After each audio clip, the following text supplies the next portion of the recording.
tried to tag you two for the Facebook. So check your page if you can, and then you can share it if you like. But I think we are live. You're live.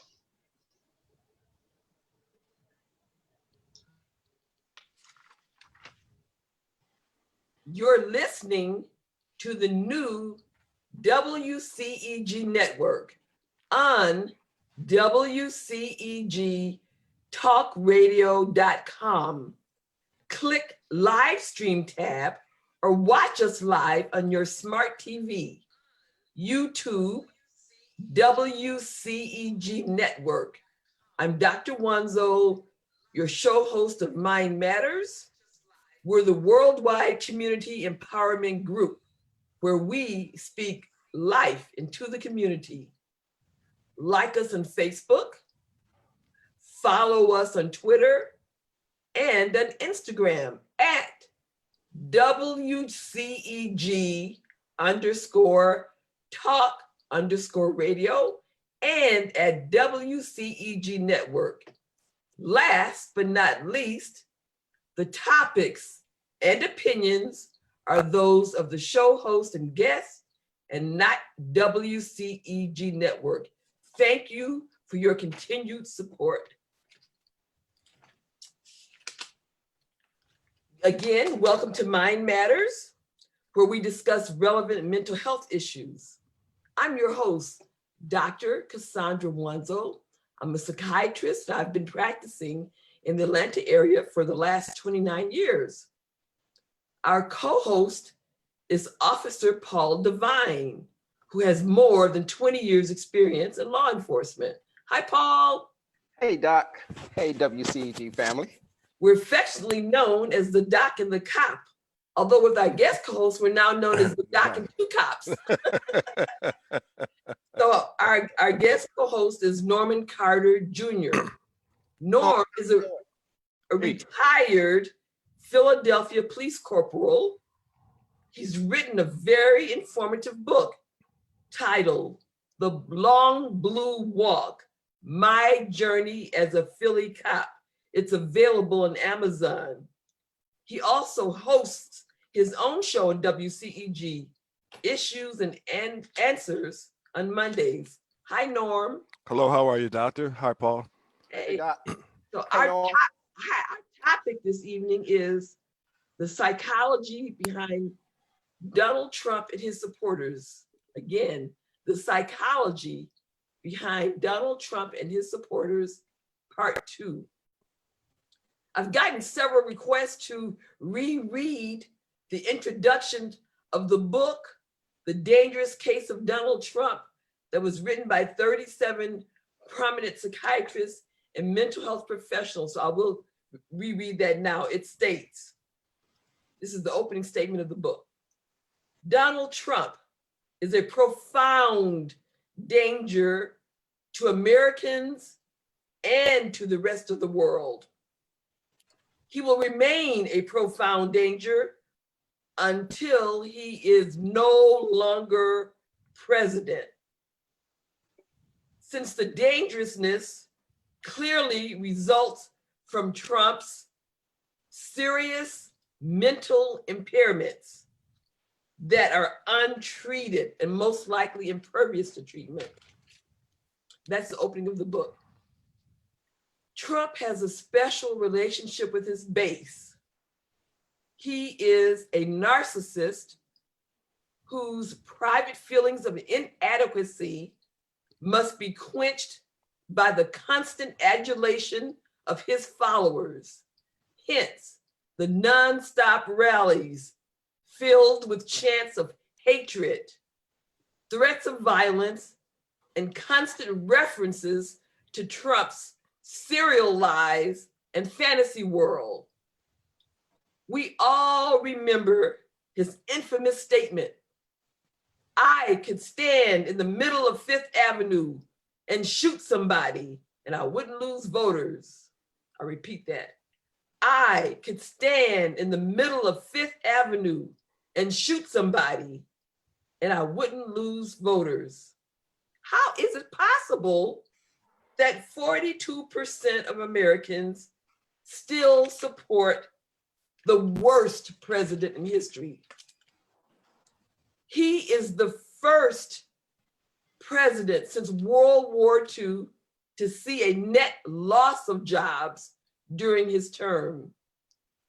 He has presided over the loss of more than 200,000 people from COVID-19. That's 4 times the fatalities of the Vietnam War.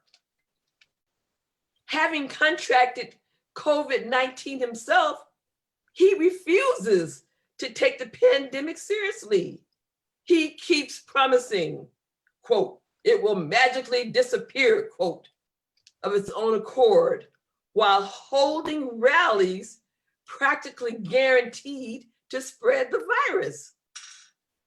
He has abused his power and was impeached for doing so. He traffics in racism and xenophobia. He incites violence. He has kowtowed to dictators and trashed our alliances. He has welcomed Russian attacks on our elections. He has locked children in cages. He is the worst president in history, yet millions support him. What are they thinking? What are they thinking? I've read several articles from psychologists who give some common features to his supporters. I'm gonna read all of them first and then go through each of them in a little detail. So his followers embellish rebelliousness and chaos, shared irrationality, authoritarianism, racism and bigotry, obsession with celebrity, fear-mongering, Trump as a messiah, and the cult of Trump. Under the rebelliousness and chaos, some of his supporters have a strong desire for rebelliousness and chaos and view Trump as the perfect vehicle for achieving their personal goals. They tend to be anti-establishment and anti-government. Many are unhappy with their station in life and believe chaos is in the political system will bring them gains. They would rather have chaos than the status quo. They enjoy and thrive upon Trump disavowing norms, rules, and laws, shared irrationality, or the Dunning-Kruger effect. Some people are underinformed and misinformed and are completely unaware of their lack of information. They tend to overestimate their level of knowledge and hold on to that position. In other words, some people think they know more than they do, and they hold on firmly to their opinions. Authoritarianism is total and complete obedience to authority. People who, his supporters, espouse aggression towards the outgroups. They have a hierarchical view of the world and the belief that the world is dangerous and threatening. Racism and bigotry. The most important factor in Trump's 2016 victory was racism and bigotry. That was the factor that was most important in his being elected. We've heard the statements that he made about people from shithole countries, that laziness is a trait in Blacks and low IQ, Maxine, and on and on. Obsession with celebrity. The loyalty of some of his supporters may be explained by America's addiction to reality TV. Fear-mongering. Research has shown that the conservative brain has an exaggerated fear response and a larger amygdala. The amygdala is the part of the brain that activates during states of fear. Fear keeps his followers energized. Trump is a messiah. There are actually some evangelicals who see him as their messiah. Magical thinking. This is the belief that one's thoughts, feelings, ideas, or words can bring about effects in the world or cause something to happen. Trump constantly engages in magical thinking. This is especially dangerous during this pandemic when he says it will disappear very quickly. That's an example of magical thinking. The cult of Trump. Authorities on cults state Trump employs many of the same techniques as prominent cult leaders and displays the same personality traits. A cult is a social group defined by its particular religious or philosophical beliefs with devotion to a particular personality. The characteristics of a cult include a leader who has no meaningful accountability and becomes the cult's single source of power. There's a process of indoctrination, and cult members are doing things that are not in their own interest, but in the best interest of the leader. Things like attending a political rally during a spike in the worst and most contagious pandemic we've lived in 100 years, a la the Tulsa rally where Herman Cain went and was exposed and lost his life. So those are the characteristics of Trump supporters. I'm interested in your thoughts and reactions to what I've talked about here. Well, Wow. Yeah.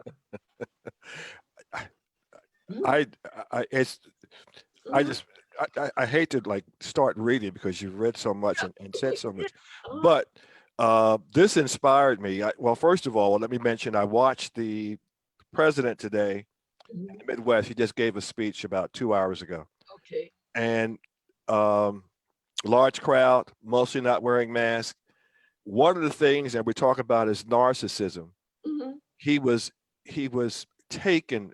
He was almost captivated by the crowd saying, "We love you, we love you, we love you." And the part about that, he dealt with that for about 5 minutes. Wow. Compared himself to Ronald Reagan, which is not going to get him a lot of votes, and saying if Ronald Reagan had come for a rally, he'd have about 200 people, but I've got 40,000, and they're all saying they love me.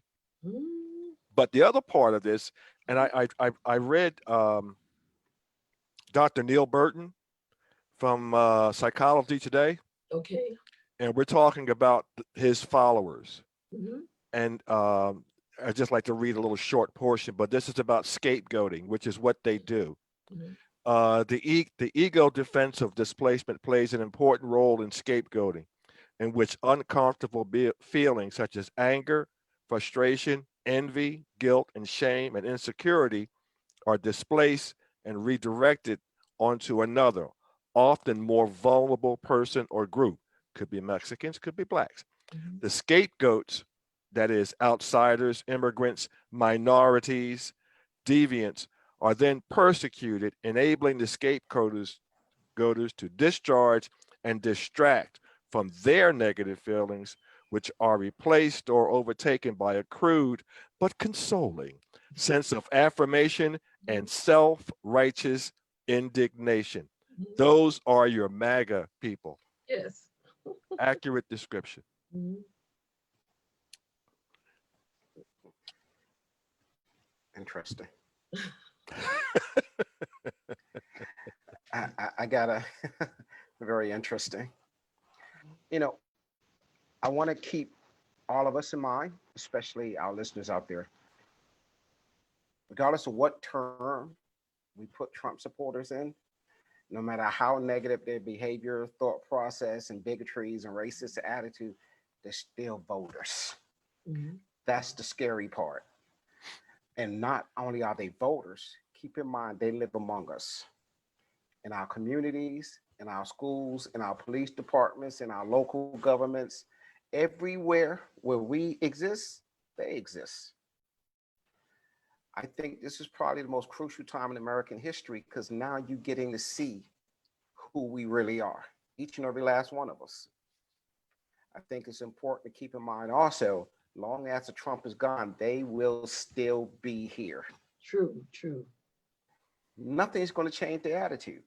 And No, even more no, so, no. Trump has just become the most excellent means of allowing them to finally and officially get out come out the closet per se, Exactly. and really do what they always wanted to do. And they Exactly. think it's almost a virtue immunity. Exactly. Exactly. That's the scary part. It is very scary. Yes. You know, you have a stomach ache and you don't know where it's coming from or what's going on, and you take a laxative. America took a laxative when it took Donald Trump into presidential office. and what has happened is the end result is that we look back and we go, did that come out of me? It was always inside of us. Absolutely. But now we clearly see it, and not only do we see it, I don't understand. it stinks. Yes. But this is the nastiness that's been within America and hidden for so long. It's been aching to come out. He's allowed it to come out, and we see it in all of its ugliness. Yes. And we see it every single day. What a great analogy. I love it. What a great analogy. Actually, I think it's good. Listen, for the last 50 years, we have been in this complacency that it's all good. The U.S. has been, we all good. Yeah, we have incidents. We had Rodney King. You know, we had incidents throughout the constantly Warner, the OJ trial. We had Sandy Hook. We've seen more active shooters in our schools, in our churches, in our community. But people have to remember, there's no such thing as, oh, we didn't have these problems in the good old days. Going back to matter, when were the days good? And good for who? We finally at this point in American history where we're going to really see real change, because now it affected everybody, not just any particular group, no race, no nationality, no religious, but everybody.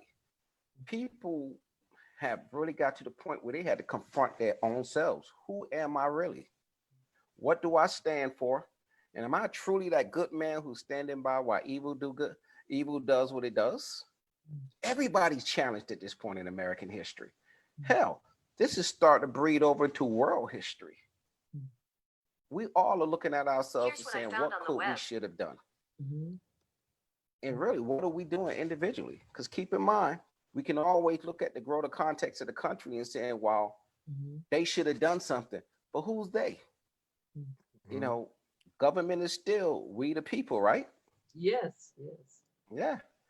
So all of us are challenged now to look at ourselves mentally, emotionally, start to address our fears, start to address our concern, start to address our lack of action, because we got the biggest voter turnout we have had in history in terms of pushing for voting.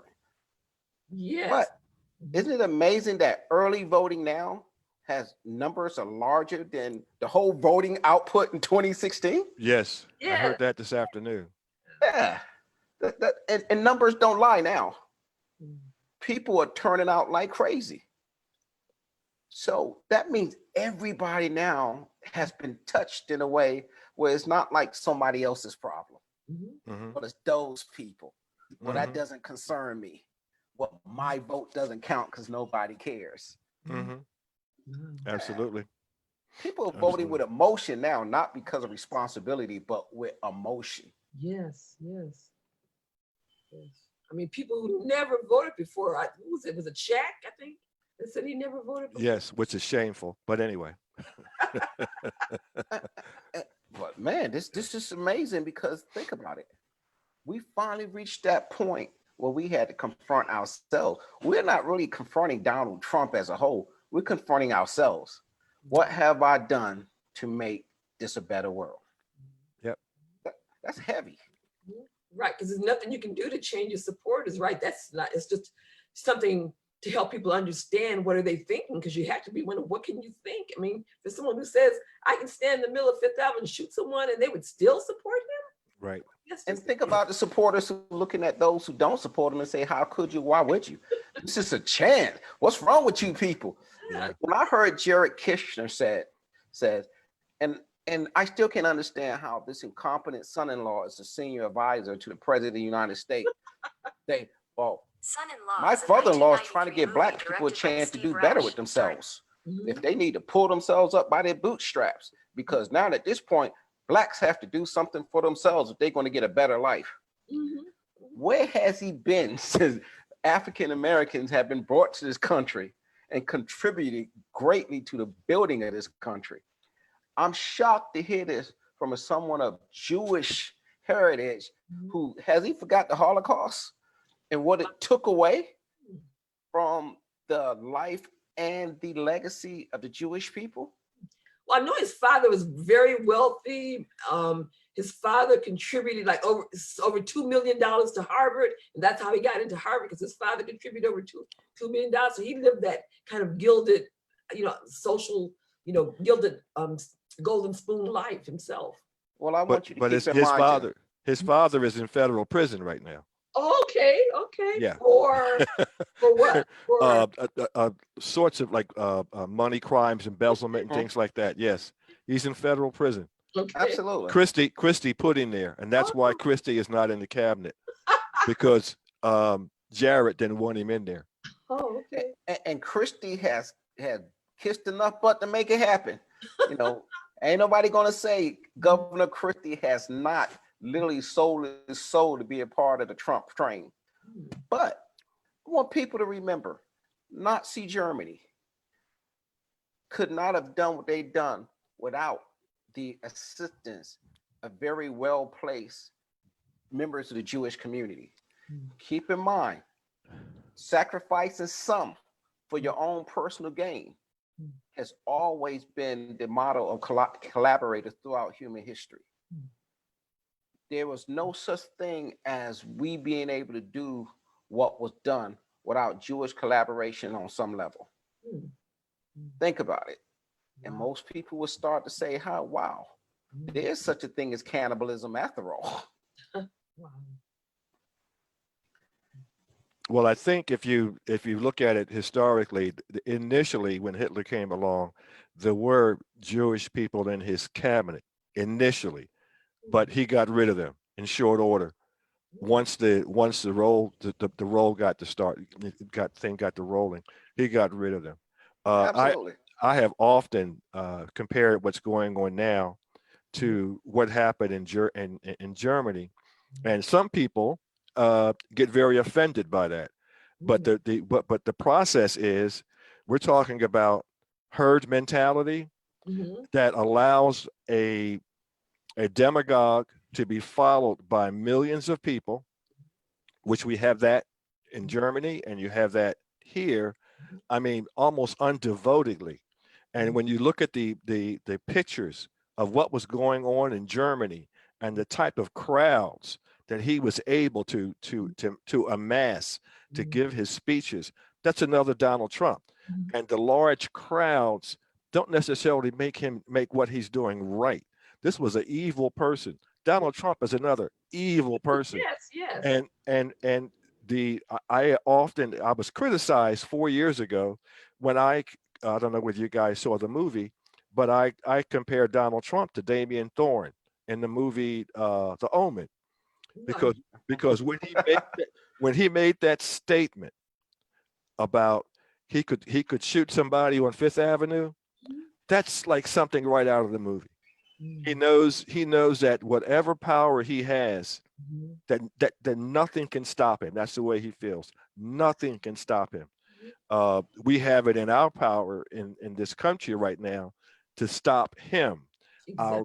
But as I heard on the news today, our problem is going to be dealing with the mess that he's created. And Absolutely. it's going to take years. It's going to take us years to get over that.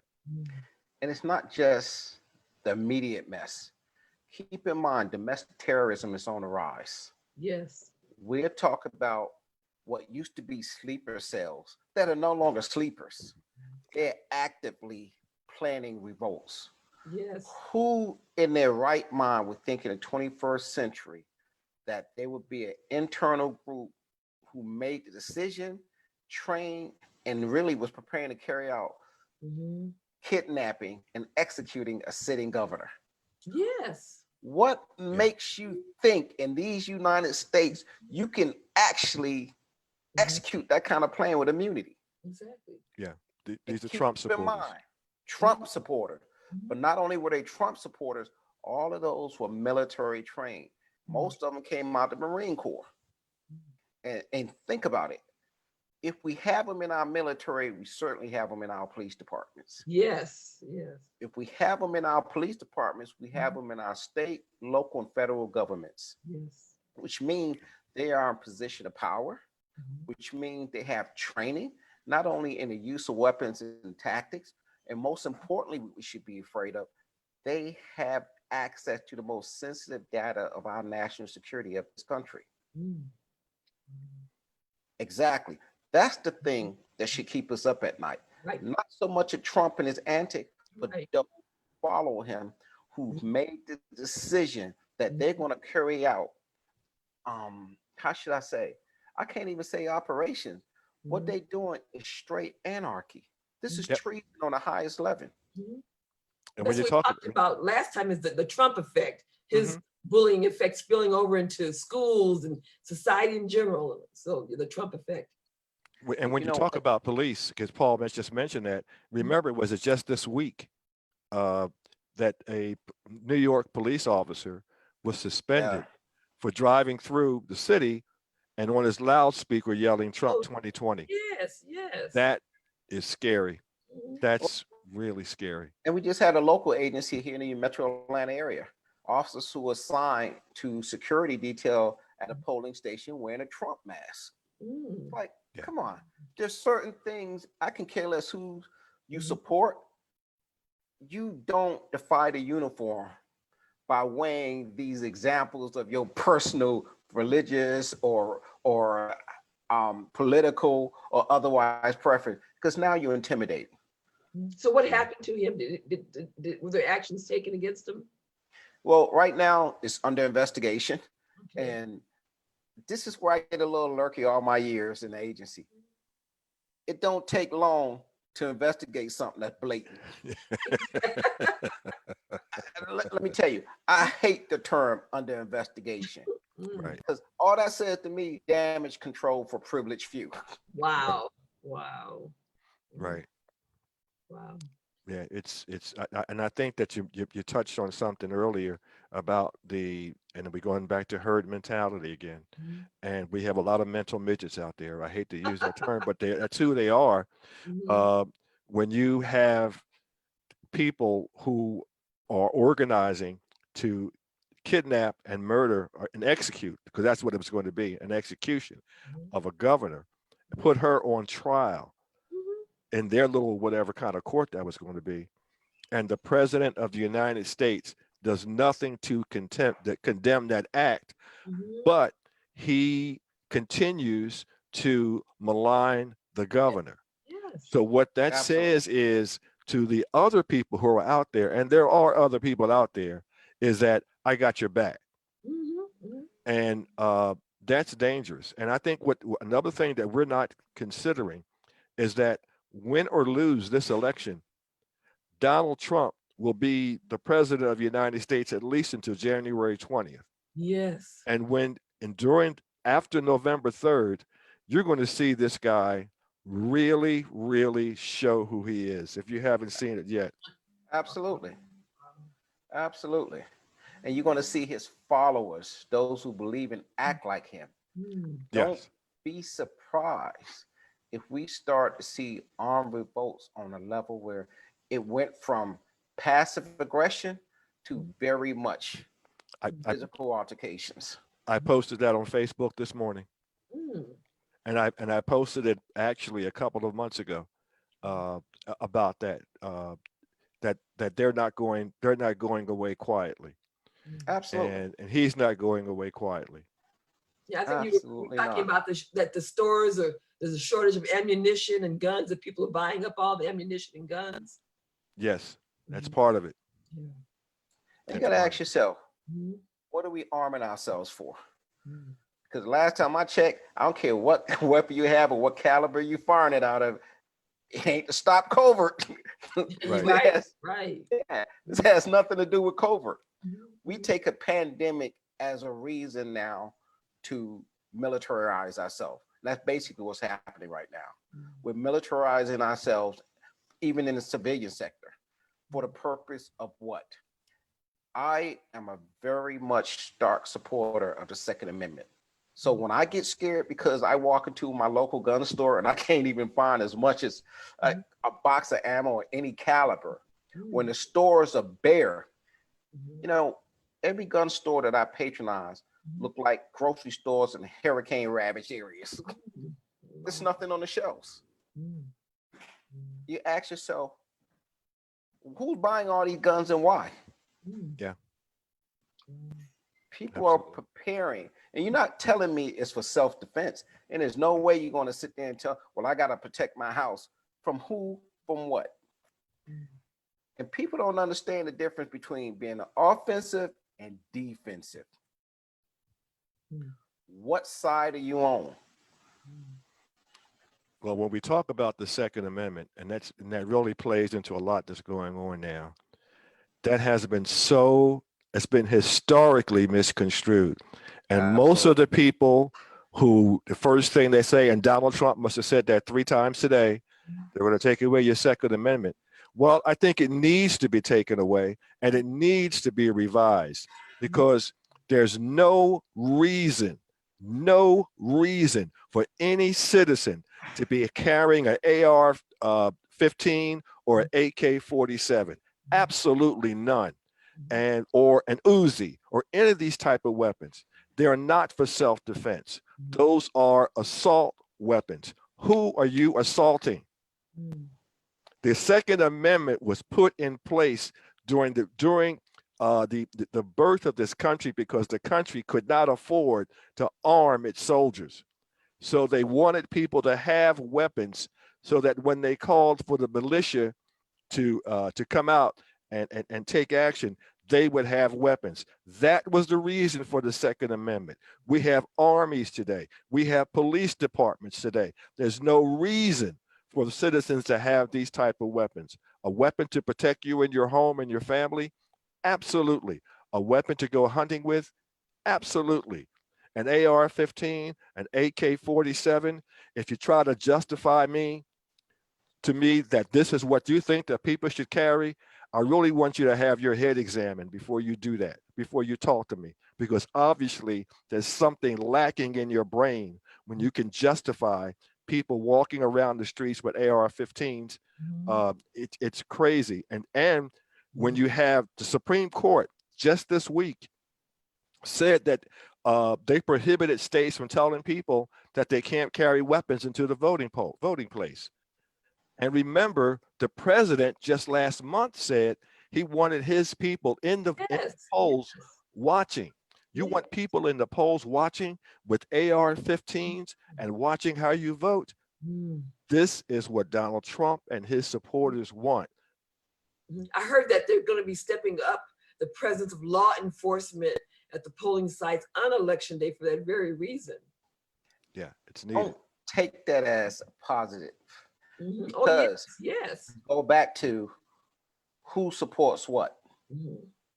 If we already had cases of law enforcement loudly on duty using issued equipment to broadcast support for Donald Trump, we have situations of officers on duty in these polling stations when paraphernalia is supporting Donald Trump. You need to be careful who you allow to protect the hen house. and we have reached a point now where it's like, wow, we don't know who to trust. They have polling stations set up in Republican businesses where they're collecting the ballots. And California said that's illegal. And it's like, they've already served notice. When the attorney general and the election officials of a state tell you that won't be allowed, that's illegal, and you still keep doing it with immunity and there's no enforcement. And see, here's the problem I have right now. If you say legally cease and desist, and this is a legal matter, why have they not now utilized law enforcement to turn around and enforce this. Mhm. And that's the problem I have. Because if it's illegal polling in your state has already said this is illegal and we won't allow it, why have you not responded to situations of illegal polling and illegal collection of ballots and shut it down? So would the Let's show- Attorney General, be the one to do that, or who would be the one to enforce? Absolutely. The election officials get with the state attorney general, and Mhm. now you enforce this law. See, as long as you keep passively telling them don't do it, they're going to keep doing it Mhm. because they're trying you now. At some Mhm. point, you have to put some teeth into your message and bite some butts. And as long as you keep passively asking for cooperation, you're not going to receive it. So eventually, you're going to have to make an example. In other words, enforce your own directives.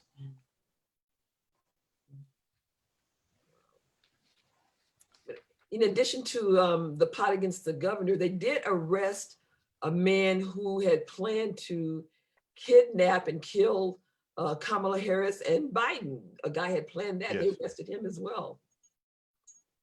And trust me, he wasn't planning that by himself. Mm. So one individual, it's like a terrorist link. Mhm. And what we failed to learn from terrorist networks with this war on terrorism for the last damn near 30 years, Mhm.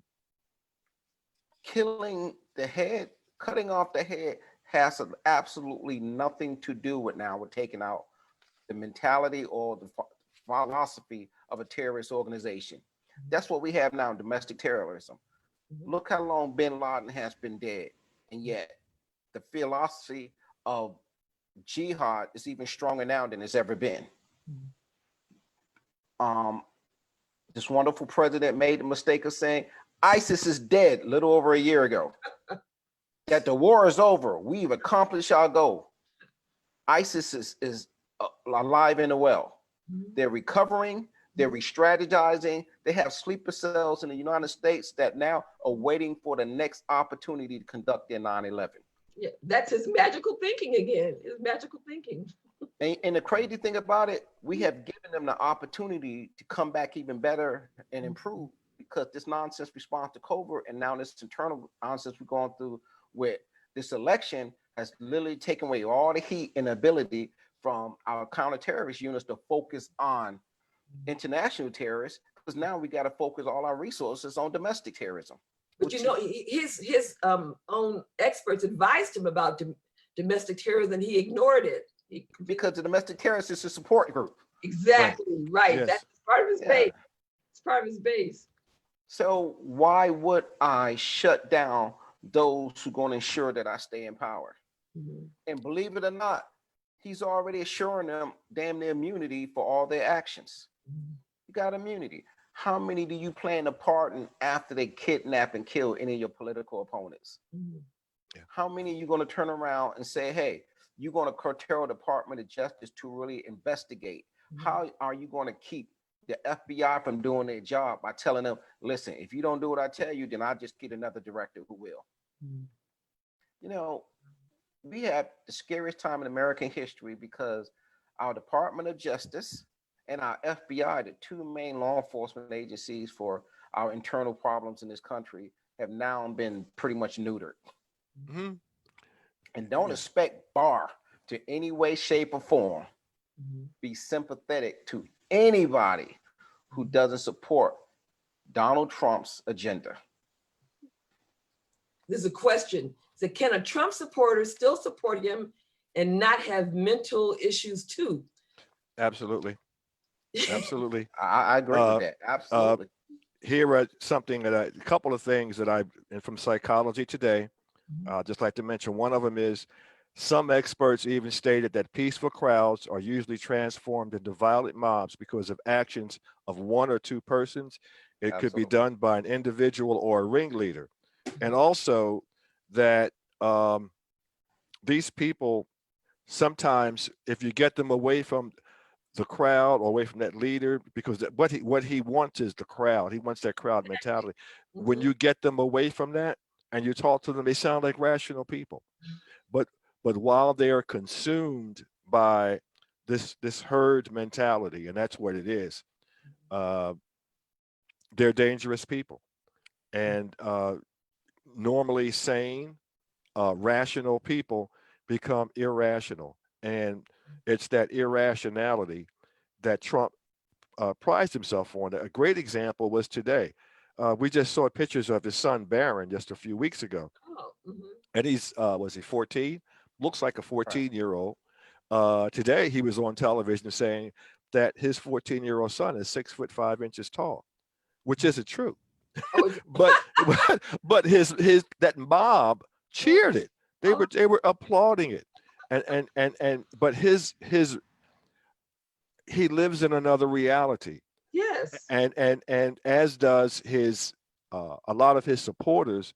And you remember Kellyanne Conway, at the very beginning of his administration, used the phrase alternative facts. Yes. It's amazing, but this is the world that they live in, and they promote that. And Yeah. if you've read 1984, this is or as Orwellian as it gets, and we're seeing it right now. It's happening. It's happening. Mhm. So yes, everybody does not have mental issues that's following Donald Trump. Right. They're just caught up Mhm. in the And the wave. hype. Yeah, Yeah. they're caught up in it. And somebody And, said and the cult thinking. I mean, that doesn't Yeah. mean you're missing. It's a cult well, thinking. see, again, Mhm. this is what is starting to upset me when we keep using the term mental health of Donald Trump supporters, because now again we're placing another stigma of those who are. Notice I said psychological. I didn't say mental health. I said Mhm. psychological factors, Mhm. Gotcha. behind the supporters, the psychological factors. Got you. Because I really don't want to see our Right. mental health community being Exactly. now pushed in a position. Stigmatized further, right? Exactly. Mhm. Exactly. I mean, let's face it. Donald Trump supporters are not crazy people. They're very rational in their actions. Mhm. Like Norm said, that herd mentality and immunity now, because I have immunity to do this because there's more of me out there doing it. And I got a president in a position who's not only tolerating it, but encouraging it. Exactly. You know, people got to understand that that bully type mentality is really rooted into how many of those support me and do nothing when I do my bullying. Mhm. Nobody's standing up to me. Actually, they're encouraging me because now they're going to support me, because as long as I'm bullying somebody else, then you ain't going to come and bother me. Right. This is crazy. I've never thought I'd see something like this in my lifetime. And I'm sure neither of you ever saw this coming. No, I'm complete shock after, an administration of the Obamas and then this. I mean, oh, wow. Well, I have said this months ago that, and I think it might have been on your program, that perhaps one of the worst things that ever happened to this country was the election of President Obama, because and I'm not saying that it was a bad thing, but what has happened is what we're seeing with the Donald Trump supporters is a complete reaction to having the first African American president, where his Absolutely. first acts and his continuing acts Mhm. are to try to undo everything that has the Obama administration's name on it. Exactly. And if that's not racism Mhm. in all of its infamous glory, then I don't know what is. It is. And his supporters are driven by that to the point of it's not even good for them, because when you talk about getting rid of the Affordable Care Act and you have no replacement for it, None. that's just that's insane. But this is what herd mentality does. It makes people irrational, Mhm. absolutely irrational. And Donald Trump has been a an expert at that. This is how he got his presidency. Exactly. Remember, he got all of his attention by challenging the authenticity of uh, Birth certificate. of Obama as an American citizen. Yeah. No agenda. And it's yeah. funny how his supporters fail to acknowledge or even respond to the fact that he has absolutely no agenda whatsoever. And no health plan. No health Yeah. plan. You can't, but again, I'm going back to the herd mentality and the irrationality of it all. That's not in there. That's not even in their thought process. That doesn't even register with them. I'm sorry, Norm. No, go ahead. I just want to throw this out real quick. We have 3 state candidates for senatorial and Congress positions that should never be anywhere because they're just as worse as Donald Trump. And I'm going to tell you, Karen Handel and Kelly Loeffler, it's amazing you have 2 females who are even more venomous than Donald Trump himself. Their whole pride of power is they would do what Trump says unconditionally. Yes. And it's amazing how most of his agenda really is demeaning and very dangerous to women, especially when it comes to the Abortion Rights Act and other effects. It's just amazing to me you have 2 women who would not hesitate to hurt other women with the decisions that they can make as they put in these positions. I look at David Perdue, again, long-term state senator, Republican. His moral fiber is probably lower than Trump's. He has profited handsomely off this COVID-19 pandemic, but yet at the same time, he has voted consistently to take away protection and coverages for people with pre-existing conditions. It's like, wow, listen, these hurt the very constituents who may be part of the Trump base themselves. Exactly. We look at and just thinking about, thanks for the reminder, Vernon Jones, who has turned himself from a Georgia political celebrity into the Republican class clown. Cool. Yeah. I mean, I guess you've seen the picture of him body surfing in the crowd. As a Republican, is what I call them, a Republican. But you got to keep in mind, people, you also got celebrities now. Even our own rappers, it's a big problem. People upset that 50 Cent and a lot of other celebrities now. Ice Cube. Well, Ice Cube, I don't think he's so much a Trump supporter, but he's looking at an opportunity to be able to get some of his agenda achieved through Trump. It came out today. I saw something where he was offered money from the Trump campaign, that he was offered some money.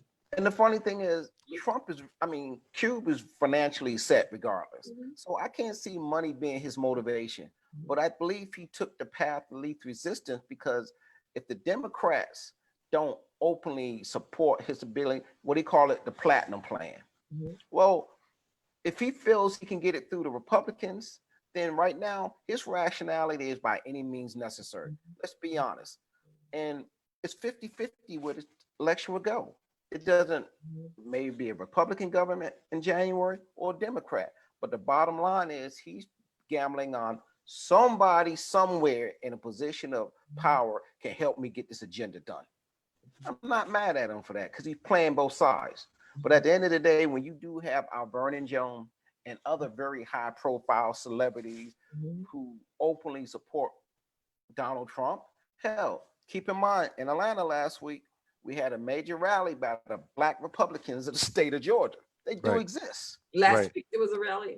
That's another. They do exist. Interesting issue, how a Black person can support Trump. Now that's really. I have no problems with an African American Republican. I have absolutely no problem with that. My problem is the people who follow Trump. Yes. And unfortunately, what has happened is there is no longer a functioning Republican Party because it's now the Trump Party. Exactly. And that is sad for our country. One other celebrity that you left out was Kanye West. I don't even consider him a factor. But he is. But no, he's not a factor here. But he is on the ballot in several states in this country, and he will pull votes. And that he was will pull votes. That's the whole yes, and talking about being paid. Yes, paid. Yes. You know, Kanye West, I've never been a fan of his. Let's just go ahead and get that out there now. It's one thing to be an attention seeker. It's another thing to be an entertainer, because I've always heard any publicity is good publicity, even if it's negative. But he has no idea the damage he's doing to the infrastructure of Black America. And the sad part about it, people quickly want to say in his support group now, his support, well, you know, he had mental health issues. It's not a mental health issue. This fool truly believes that he is some reincarnation of some God that has a life.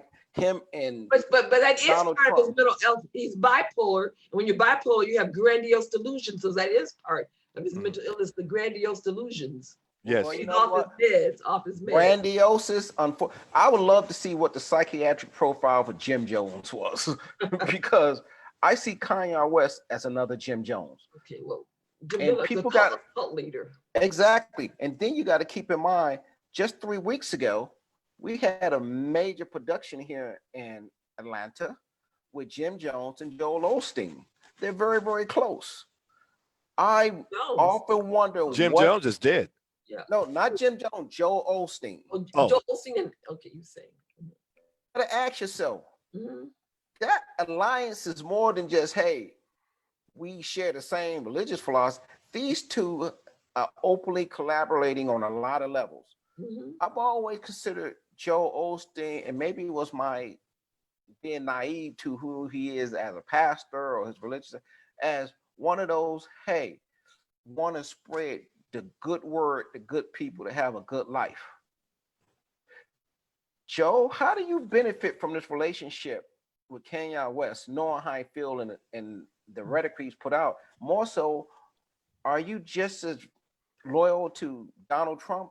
Are you out of Kanye? Because now you got to ask yourself, listen, have we lost the religious sector too? Have they sold their souls now to be a part of this? Yes. Well, you got to remember Joel Osteen, if I might interject, because we kind of forget that back when that hurricane hit Houston a few years ago, Joel Osteen shut his doors on people who were trying to come in seeking refuge. And it was only after that it hit the press that he opened those doors, but he refused to let those people into his church to find sanctuary during a hurricane. You know, there's a biblical saying that about, you know, you can judge people by the fruit that they bear. Exactly. And I talk about this a little bit yesterday. You really have to watch people who are in grand positions or positions of authority. Some of these mega preachers right here in Atlanta, folks, you forgot what happened with one of your mega preachers just not too long ago. And we quickly forget these things. Where we had several young boys who were abused by this mega preacher, and there was a settlement. And I'm going to put the name kept out. quiet. I'm going to put the name out because you talking about Eddie Long. and see, here's where I get really upset with this process. Eddie Long, from my understanding, there's been rumors of this behavior for decades. People in his inner circle knew. He had those who covered up for him. He had major religious leaders, political leaders, law enforcement leaders who were a part, celebrities. The bigger the name, at one point, New Birth, when I first came to Atlanta, Georgia in 1994, you say something bad about Eddie Long, and here you were liable to be physically hurt. People will literally drop. I worked with so many officers who were part of his security detail or attended New Birth that you had to watch what you say around this guy. And I'm serious. They literally came after you physically, to the point where it was a confrontation. And I know because I've seen a few of them take place. I'm going to tell you this. My biggest problem, and I'm upset with Atlanta and the mentality of those who consider themselves to be part of the political and social elite here for their stupidity. Because once again, in New Birth, we have a Jamal Bryant. And let's put it out there. These are my opinions and not necessary. But I see another predator on the Black community because you know his background, you know his moral turpitude, you know his lack of moral fiber. But again, you put him in a position to be worshiped, like he's somebody to lead you. Like again, to me, this is another predator on why Black America will not succeed in this country, because we put our faith and support behind those who rich themselves at our expense, but at the same time, don't do anything to take care of our communities. And I can care less how many soup kitchens he does and how he But did you see at the beginning of the COVID pandemic, he was going to be testing people for like $250 a person. But then people got so much bad publicity that he shut it down, but he was going to charge people $250 a person to be tested. He is a predator on the Black community. I don't care what anybody says. And New Birth, it's again, is swelling because we have a celebrity preacher. We have this, we have that. You know, I don't care anything about a Jamal Bryant. I can care less about a T.G. Jakes. I can care less about all these mega preachers because I grew up in an era where if you was Black in America when I was young, listen, let me tell you, anybody who doesn't know, come on, y'all know the preacher I'm talking about. His statement was, you can't lose with the stuff I use. Reverend Ike. Reverend Ike. Reverend Ike. Before Reverend Ike, there was Father Divine. And let's start, because there's been so many of these predators on our community have taken advantage of us. Black people has taken religion like we invited it. And we invented it to the point where we are fanatical about these celebrity criminals we put in position to sit there and do the thing. Or he's a great speaker. You want to know why? Because he got your attention. He turned your sermon into showtime. We all got to now have these big time music directors and all that stuff. But at the end of the day, what are you getting out of it morally? What are you doing to make your community better? What are you doing to look at this world now and beyond where you live at, what church you're from? We have a Trump now who's prolificating around this country and this world because the fools of us who sat there and want to sit there and how should I say, idolize false prophets have really become a victims of our own stupidity and ignorance. And it's still like cult thinking. In the wrong people. That's cult thinking as well. That's cult thinking. Well, since we're talking about preachers, I'd like to bring up one, and I'm gonna call him out. There was back in the early 60s or mid 60s, the Reverend Martin Luther King was encouraged to get into politics and even run for president.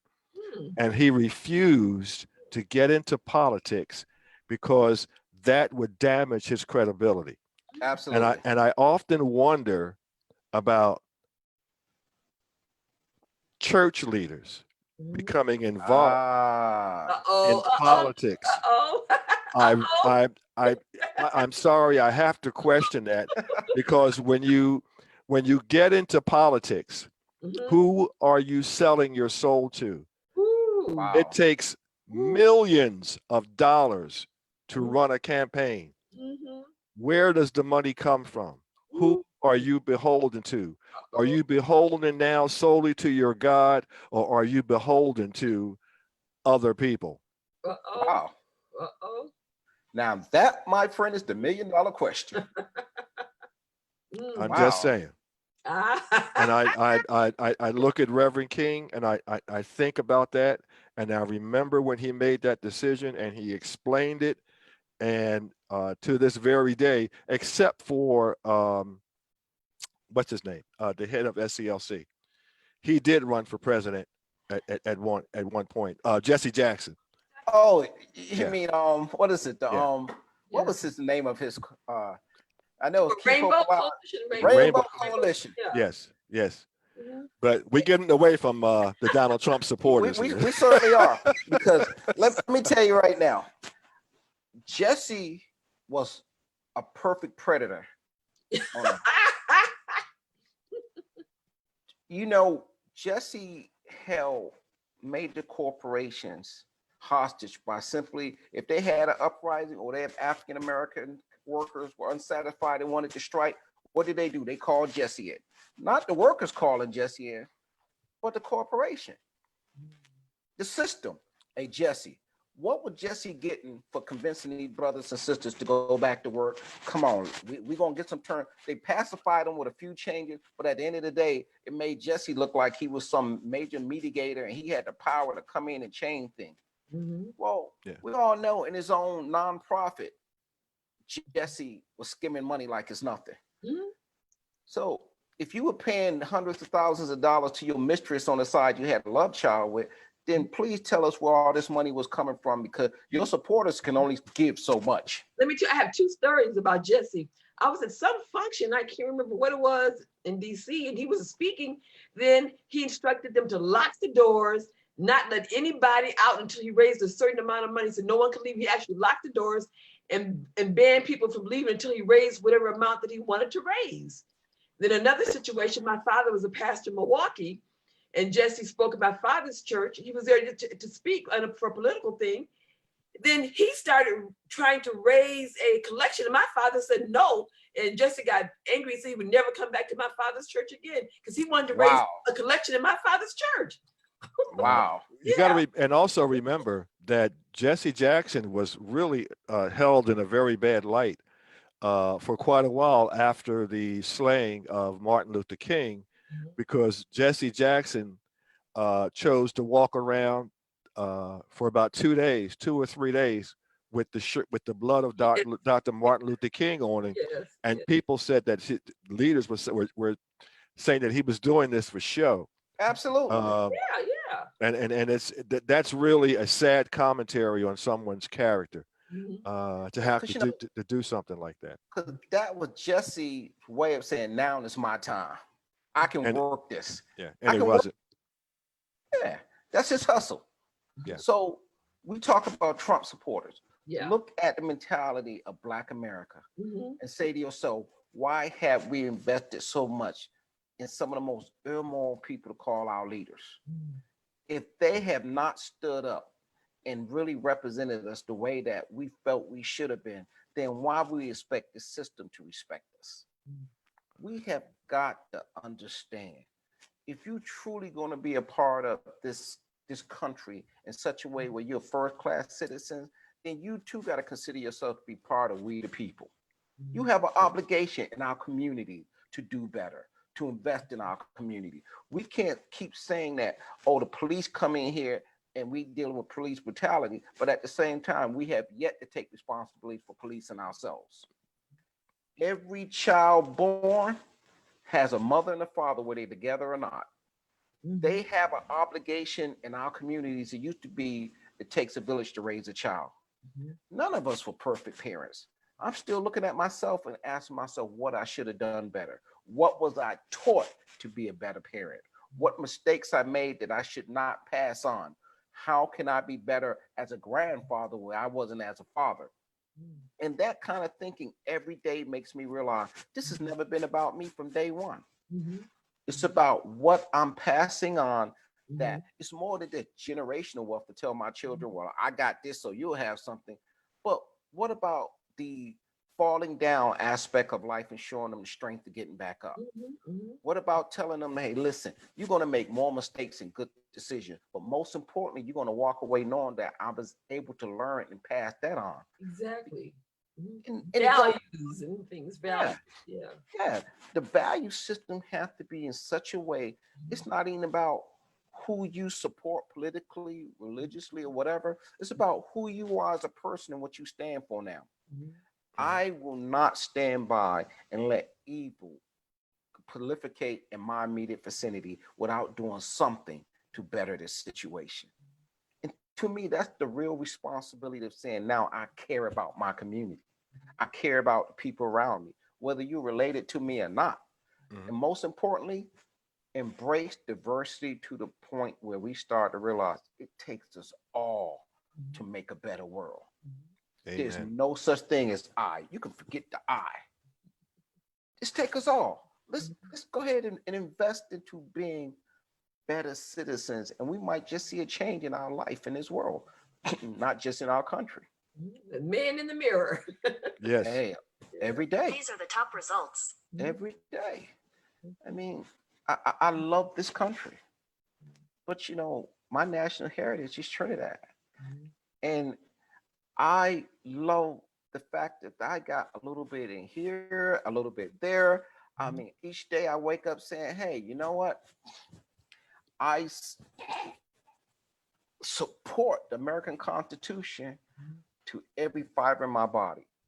But at the same time, hey, there's a Trinidadian streak there. Hey, listen, you know what I mean? I got a little flavor inside of here. But that's the beauty of it. That's the beauty of it. Know what I mean, Doc? Am I crazy, Doc? Talk to me. No, not at all. You're all perfectly sane. Yes. Get off the couch. Yes, sir.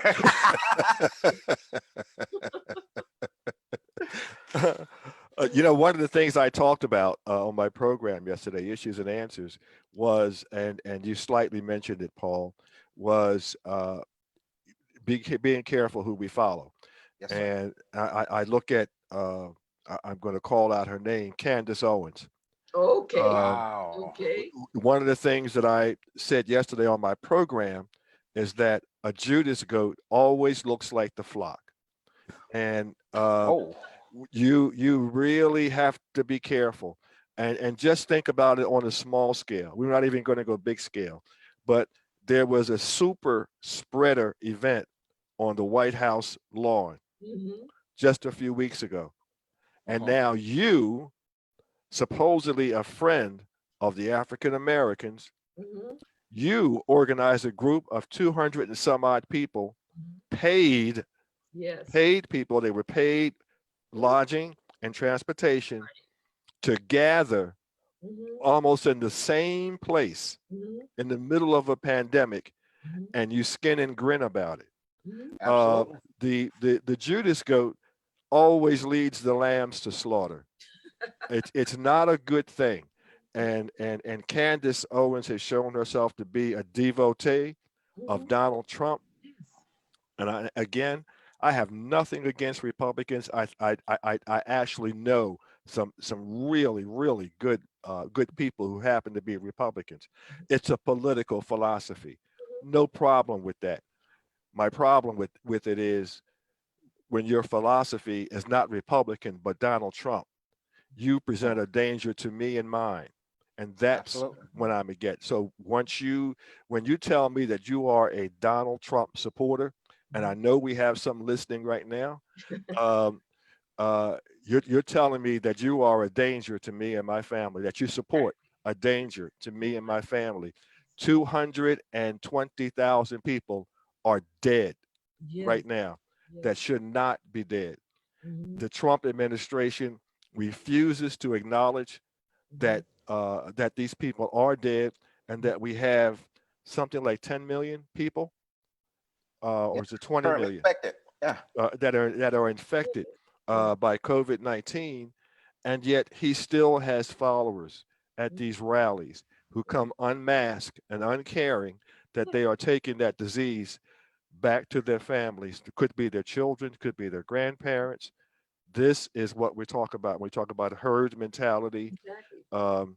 It's dangerous. It's very, very dangerous. The narcissism, he only cares about himself, and he really doesn't care about his followers, other than he craves and thrives, I said, on that adulation because of his sense of inadequacy. I was thinking about what happened last night. All those people that were left out in the cold, elderly, young children, people had to be transported by ambulance. He got in his, plane and left, and all these thousands of people were left out there in the cold. He didn't. And then the response today, I mean, he didn't really, say anything about them. It was just about, we provided hot chocolate and cookies, is what they said. Yeah. What a cop-out. Yeah. But keep in mind, ladies and gentlemen, we have over 560 children who have been displaced for their parents that we cannot locate their parents. So this president has shown a reckless disregard for human life, whether they're his own supporters or not. 560 children. How did you ever think separating children from their parents was a good idea?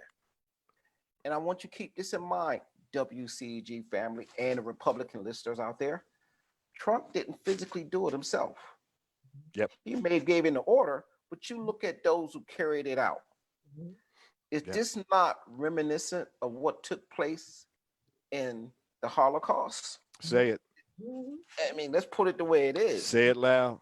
Yes, sir. When they went to Dachau and other concentration camps throughout Mhm. Europe, Mhm. separating the children from the parents was the first priority. Mhm. Then you quickly eliminated those. And when I say eliminated, to the gas chamber, firing squads, or whatever you mean, of those who were too weak, too feeble, too young to work. Then you took the able body and you put them toward making your war machine Mhm. work. Mhm. And at the end of the day, we find ourselves right now in the 21st century United States of America with over 500 children that we can't find parents for. Right. And Hit- these children are going to suffer Yes, they severe will. psychological consequences for the rest Yes, of their they lives. will. For And the but rest even of their lives. what we And- going to do with them? Because if they Okay. have a long life, where are we going to place them? Who are we going to place them with? And more importantly, how are we going to compensate them for their education, their upbringing, their housing? We, as a country, are going to pay for those 500 children Yes, we will. until their adulthood. Yes, we as will. a country, and we will likely wind up paying not only for their support, but we're going to wind up paying for their education. Absolutely. Because what has happened to them is just about, you can really look at that as what happened to the slaves who came over here years ago. They have no support. They have no basis. They actually have no culture. Mhm. They Yeah. have no culture on a small scale. And on a small scale, this is what happened to slaves. You took away their culture. You took away their Absolutely. language. And then you said, okay, where slaves are free, okay, go ahead and make it. But oh, by the way, you can't go to this school. Can't go to that school. You can't live here. You can't work here. But we want you to make it because this is America. This is what you have created with these little 500, I think it's 560 Yes. children. Mhm. We're going to be stuck with them Mhm. for a while, and it's going to be a problem that we're going to have to deal with for generations. Absolutely. It's no way in God's given hell, earth on this children have been separated from their parents, especially if there was a chain of custody that should have been done. We should have known who belonged to who, who's where. You know, those who executed this whole immigration policy not only should lose their jobs, but they should be criminally charged because you were so negligent in duty that this makes no sense. But he's a This malignant. makes absolutely no sense. He's a malignant narcissist. He has no empathy or concern for anybody else. Yeah, but this is not Trump anymore. Well, I mean, These but are his carrying out his going orders. along with it. I'm saying that's where it stemmed from. He was advised by others, but he put that policy in place. But I'm saying he has no empathy for anyone else. This is what Hitler did. Remember, Right. we talked about this herd mentality. This is what Hitler did. Absolutely. Had people doing things that they normally would not have done on their own. And it's scary, and it's sad, and we're going to be paying for this for generations. And the children, like I said, they're going to have profound psychological damage, and we're going to have to deal with the mental health aspects of that whole situation. And see, this is where I realized that it doesn't matter who your party affiliation or support lies in. Evil knows no organization or loyalty. This is evil combined with ignorance and carelessness. Would the very people separated these children from their parents in the name of immigration enforcement, would they have allowed their own children, their own families been destroyed and separated like that? Would they allow this to happen to those who care about? Those in their communities? That they did with blacks, they dehumanized them. It's like easy to do when you dehumanize another being, and that's what they did. They dehumanized. And them. exactly, that's part of the process. Right. That's part of the That's part of the process. And that's my point. They actually went out and dehumanized these people to the point where nobody cared about. Exactly. I stopped caring. I'm following this war on terrorism. You want to know why? because to this day, I still find it hard to understand or locate any friends or people I know personally named insurgent. You know, you tell me, well, we killed 500 insurgents today. Well, insurgents might as well be roaches as far as I'm concerned. You effectively demonize a whole race of religion, of quality, a culture. That's, well, they're the enemy. Well, if they're the enemy, then when we start talking about how many gang members we took off the street, well, let's go internal now. Each one of these gang members got a name.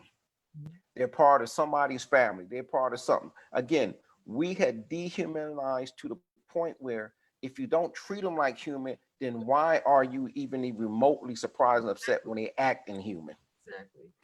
Can I jump in here for a minute? Because Sure, absolutely. you really touched on a point, and I know it may not be related to the Trump people, but dehumanization. I really want to talk what to deal with that, because people don't understand what that really means. When you're in the military and you're in combat, you come up with terms to dehumanize your enemy because it makes them easier to kill. Going back to slavery times, it was easy to lynch people and to kill people and to rape them because they were only ends, if you know what I mean. Absolutely. Sadly, and I talk about this often, nobody kills us like us. And one of the reasons is we still hold on to that dehumanizing name that we call each other. We say it's a term of endearment. It is not. What it is it gives you the vision of looking at your kinsman as something less than human. And when you do that, you are able to kill them, to rape them, to do all sorts of inhumane things to them because you did it to an end. You didn't do it to a human being. And until we stop dehumanizing one another, the whole thing about black on black crime, which is a reality, I know a lot of people don't like to hear that, but it will continue and it will grow. You can't sing about it. You can't do other things about it. You can't make it part of your poetry, because what you do is you are establishing a continuum where this dehumanizing behavior continues. We talk about Donald Trump and how him and his people dehumanize everybody who doesn't look like them or think like them. And if you don't think like them, you're a radical left. Absolutely. That's insanity. But it's in keeping with what we're talking about with this herd mentality and this scapegoating that goes on with people who are involved in this type of behavior. Okay, I'm done. No, you're right, Norm, because their whole theology of fear, the philosophy is based upon don't let the liberals win. Right. Every ad I've seen for Republican running for office in the state of Georgia is a warning about allowing the liberals. You want the liberals leading you? Right. Where have we gotten with warmongers? Yeah. Let's try a little tenderness. You know, when people marching and say no peace, no justice, no justice, no peace, come on, no peace, no justice, no justice, no peace. Somewhere along the lines, everybody have to stop and ask themselves, what does that mean? Even the ones who saying it. Right. Are you just chanting to be chanting, or do you really understand what that means? No, they don't. And that's the sad part again. They don't. Again, herd mentality on both sides. It's the popular thing to do. I get out of it. It make you feel like you part of something bigger than yourself. I have a guy that's a Facebook friend, and he likes to talk about liberals in a disparaging way. And I always say to him, if it wasn't for liberals, we'd still be in slavery. If it wasn't for liberals, women would not have the right to vote. Absolutely. If it wasn't for liberals, we would not have had the Voting Rights Act of 1964 and other civil rights legislation.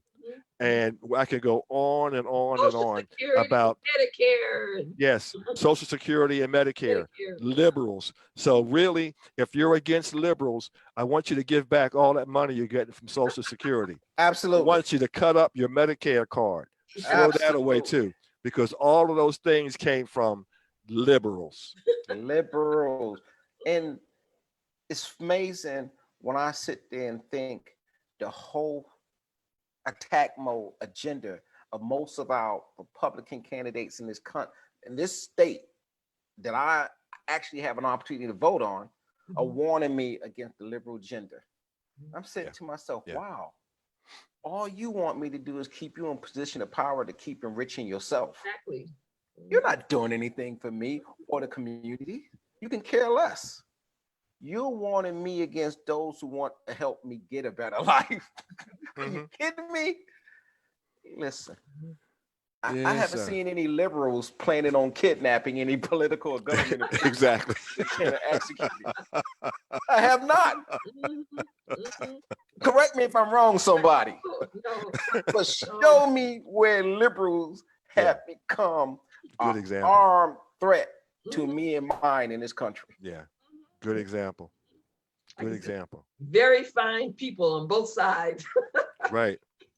Wow. Yeah. Wow. Yeah. We need to write that on the tombstone of that young lady that got killed in Charlottesville. Oh, Absolutely. I mean, She was a beautiful soul who really wanted to make a difference in this world. That's what this mentality, that Donald Trump has established. That's where he gets us. When you have people walking up and down the street with torches, saying disparaging things about Jews, that's not America. That's Nazi Germany. exactly. Absolutely. And that's what these people want. I actually have an article. I think I talked about this before, where this gentleman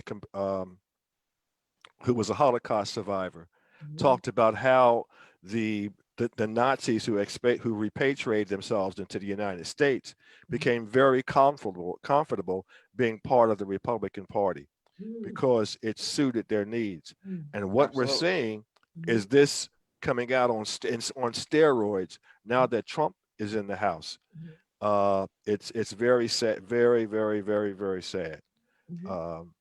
I want our listeners to understand, especially when you see these ex-Nazis who became a part of American fabrics. We are dealing with a wave of domestic terrorism now that even exceeds what we've seen with the international terrorists. These are terms and names and organizations. When you hear Boogaloo Boys, when you hear neo-Nazis, when you hear skinheads, when you hear malicious, keep in mind, these are armed organizations that have already started spreading chaos within this whole system we have to undermine, to lead to anarchy. We're discovering more and more of these individuals were part of the Black Lives movements when they were actually most of the violence and destruction and shooting took place. They orchestrated a lot of this. They took advantage of what the chaos of a movement. Right, like they set the Wendy's on fire here in Atlanta. And this is getting more prevalent. And we have yet to really fully investigate, start weed out and prosecuting these individuals. But we know even in Seattle, even in Michigan, I'm sorry, with a shooting where Mr. Blake, you got to keep in mind, these individuals have seized the opportunity to now make the movement look like it's a radical, violent protest when it's not. I had worked every protest in here in Metro Atlanta that took place physically.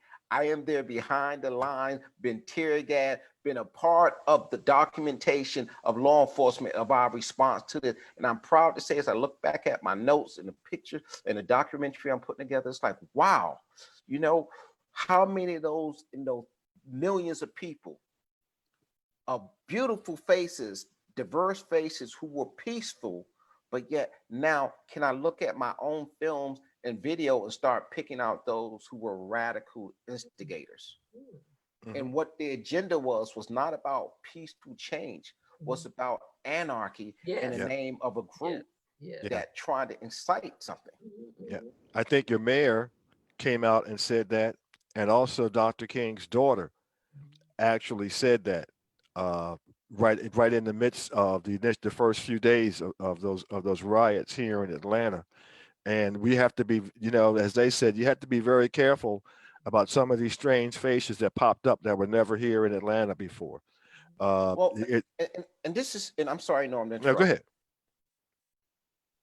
This is where the so-called mayor of Atlanta failed the people of Atlanta. And you know how I feel about the Well, we whole know how you administration? feel. Yeah, we know how you feel. Because first of all, should have been a more proactive law enforcement response, not with force, but better intelligence. You aligned yourself like you were a co-collaborator with this whole demonstration. I understand allowing peaceful protests. I understand accommodating. I understand not trying to inflame, pour gas on the fire, but you still are a law enforcement agency.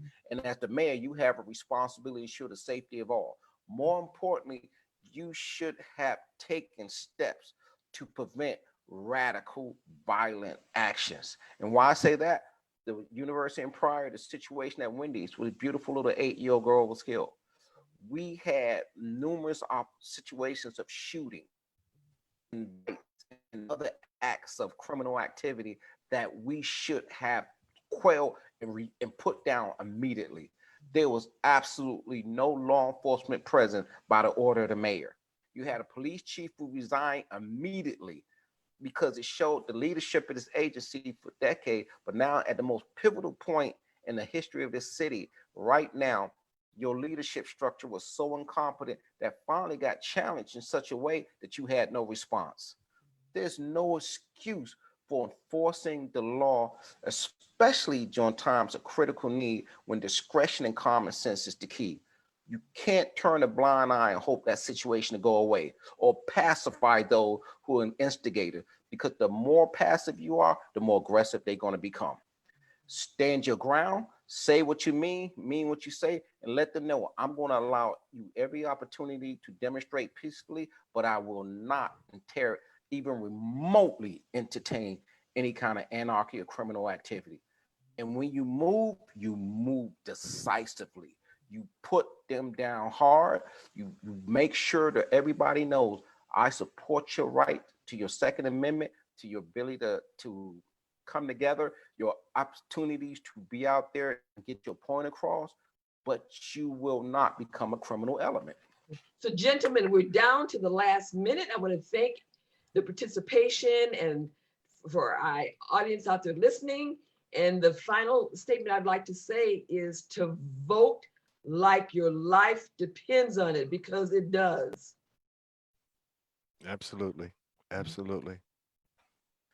Thank everyone for listening, and tune in 2 weeks, and we will be presenting another show. Don't know what the topic will be, but in 2 weeks, on November 11th, which will be after the election, we will be presenting another topic, and that should be quite interesting post-election in 2 weeks, November 11th. See you then. Have a good evening, everyone. Bye, Doc. Bye, Norm. Bye. Bye, WCEG people. I love y'all.